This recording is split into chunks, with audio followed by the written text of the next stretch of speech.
Hello and welcome back to Goblin Literature, the series of videos where we talk about long fantasy series so that you can have an ongoing conversation about a long fantasy series you're reading without all your friends having to read it at the same pace, because that will never happen in my experience.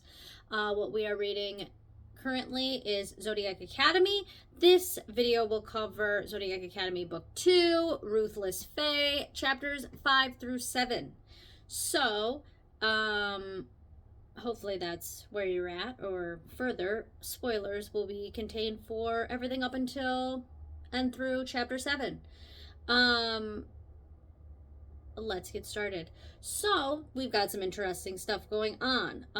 This is another shorter video because we're getting more points of view, and I think that's important to discuss, and a couple new possible hot takes to go through. So major plot points, chapter 5 through 7. We've got Darius's room on fire. We knew that was happening because Tori set it on fire at the beginning of the book, which I thought was hilarious. She refuses to help him put it out. He gets really mad. He has a tantrum. Turns into a dragon. Out of control. Flies through the window. His clothes rip off. Very dramatic. And funny. Caleb shows up in Tori's room. Tells her he's sorry. He didn't mean to hurt her. Like, come on. We find out some very interesting information in Cardinal Magic class with Orion, which I think will be helpful in figuring out the girls' order, which is something I am stuck on because we are not halfway.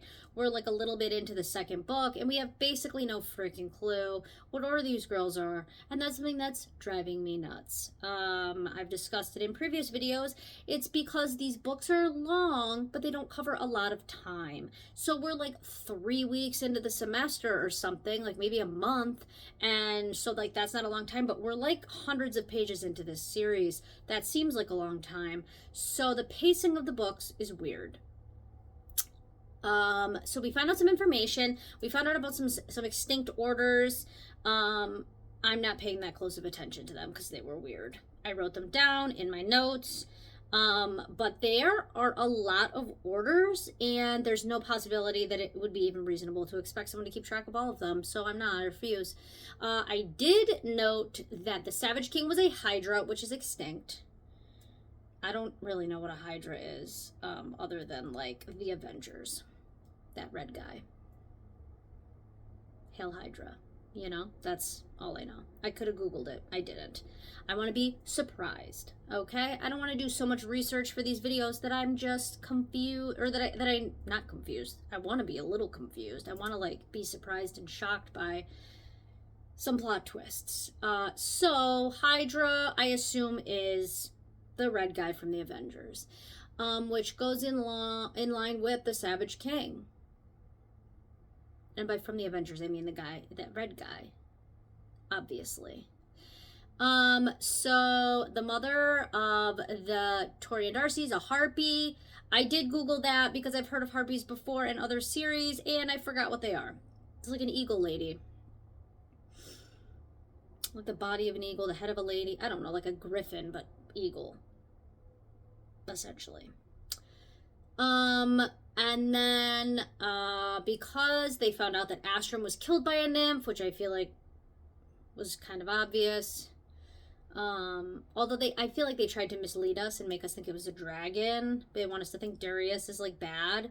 I think some of the ways they're doing that is predictable. It's predictable. Yeah. So Orion's teaching them about nymphs. So some of this is, like, interesting stuff because it's, like, helps us paint a picture of, like, what's really going on here. Because we kind of, like, knew about nymphs. They, like, low-key introduced them. It was, like, a little bit secretive. They're from the Shadow Realm. Tyler says, isn't that where the fifth element lives? Orion says there's no such thing. Doubt it. I bet there is a such thing. I bet there is. The fifth element. Shadow realm. So all this talk of in the shadow is upon us. The shadows have gotten me. Maybe the nymphs are the shadows in these scenarios. But the nymphs sound like trees. Tree people. That's not very shadowy. But maybe they're shadows because they're from the shadow realm. Maybe the fifth element, this is a hot take, is shadows. Obviously there's a fifth element. I feel like that's... I'm going to start calling them medium takes because I don't feel like there's any hot takes that are like super spicy.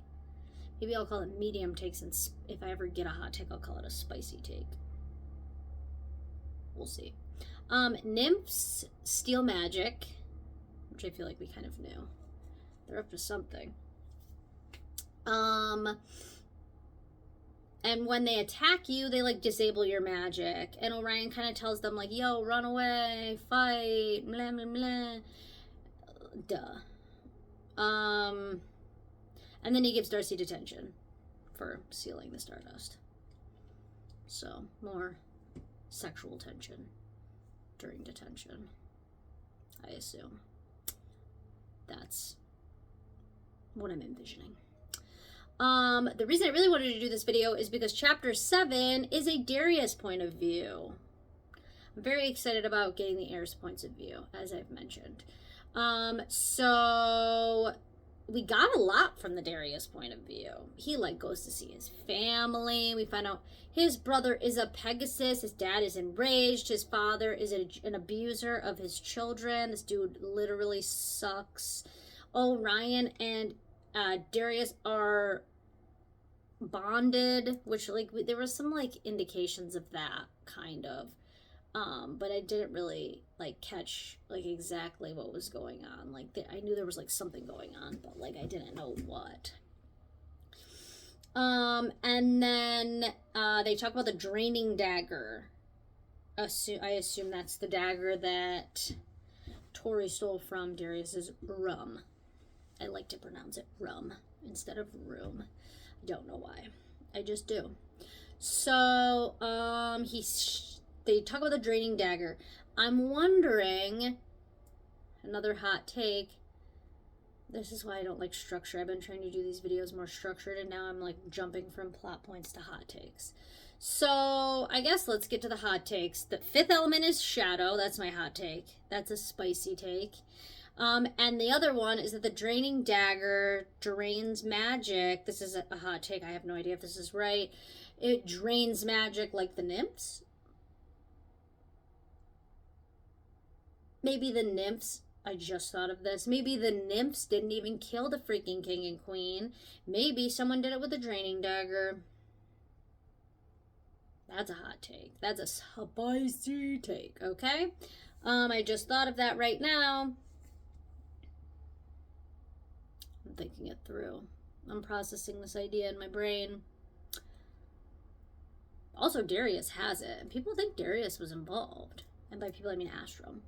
Astrum thinks Darius was involved. And now he has a draining dagger. Which, again, we don't know what the draining dagger is or does. But my theory is that it drains magic like a nymph. We'll see. Cold takes. Darius and Orion are not bad. And also, Darius and Orion keep talking about like escalating. We're to escalate our plans. We're gonna begin as soon as we get back. They're trying to kill his dad. They want to kill him.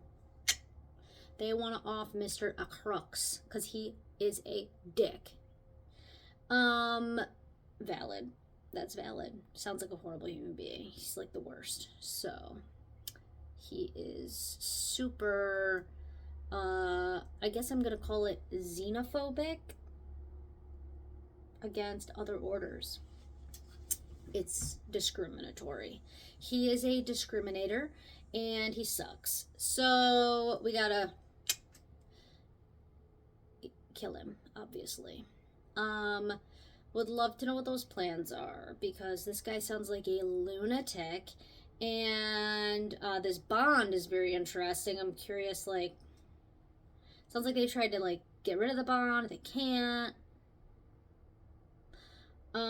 So that's interesting. Also, they like can't be apart from each other. Like if Darius is getting the crap beat out of him by his horrible father. Orion like feels it through the bond and comes and rescues him. I mean, it's cute. Like, I think they're like cute little besties. I think that they're like the ideal dynamic duo. So I'm into that.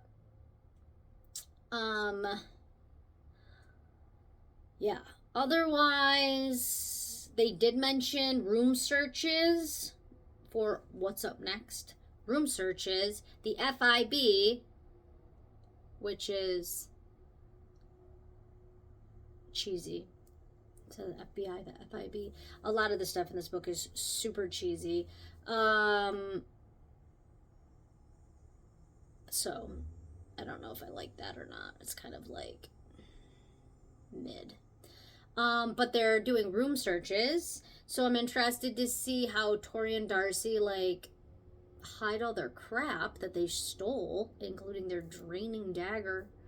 I'm interested to see what happens with Xavier. He seems like a cutie. I would love a little lilac Pegasus.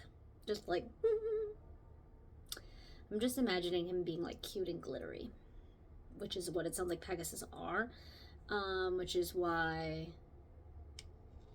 their dad hates them. But I think it's cute. Obviously, someone's going to find out he's a Pegasus, and that's a problem to them, not to me. I would adopt him. I would take him to work. I would ride him around the town, like on his back.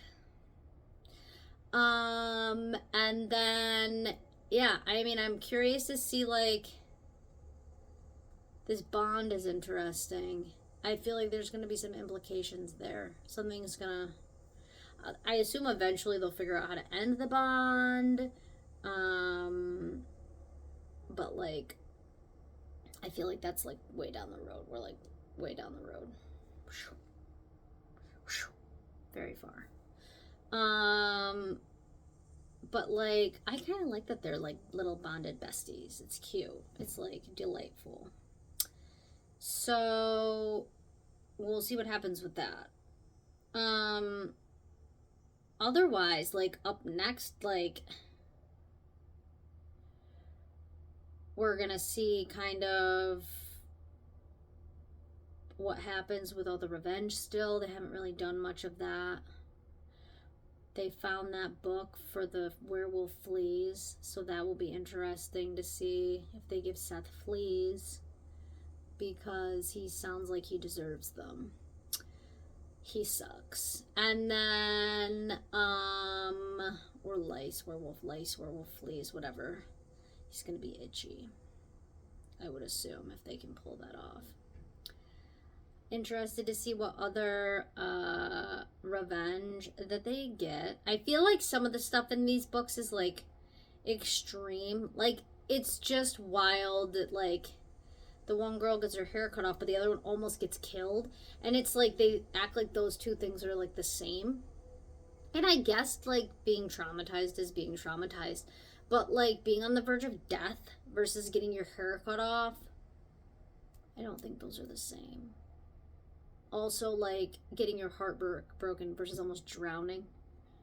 Those are not the same level of trauma. I feel like we have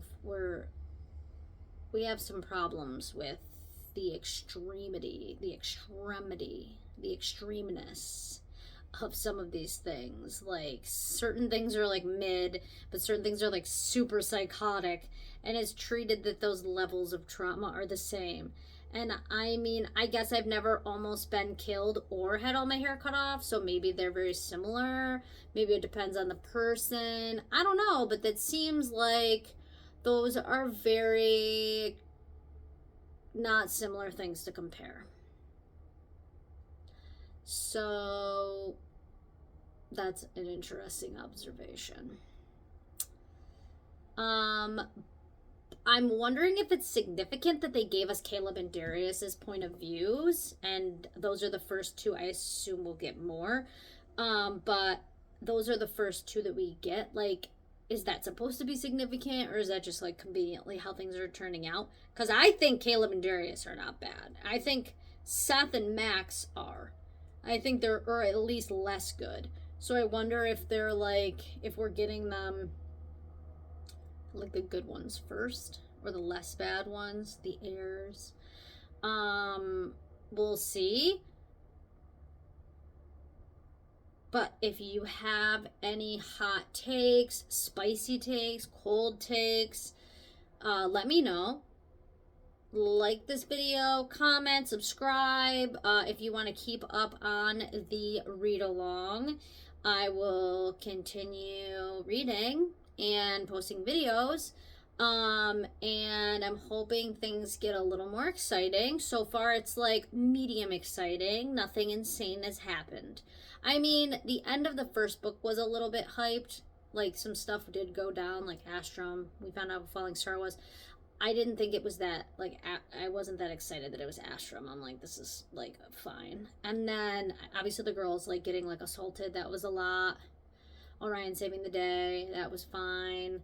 But nothing has happened where I've been like, oh, wow. Like, I have not been, like, hyped yet. So I'm hoping eventually we get there. But like I said, there's not a lot of time has passed, even though I bring this up on every video because it's bothering me. The pacing of the book. The pacing of the book is weird.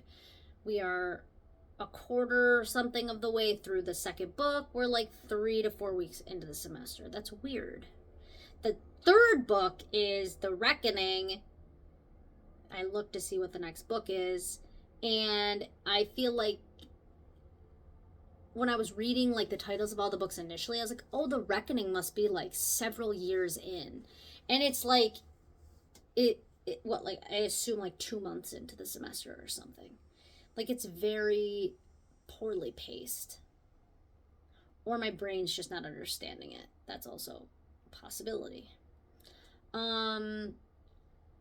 So that's a little bit interesting. Let me know if you feel the same. And in the meantime, I will keep reading, you keep reading, and we'll meet back here to discuss the next few chapters once something exciting happens. Enjoy your reading.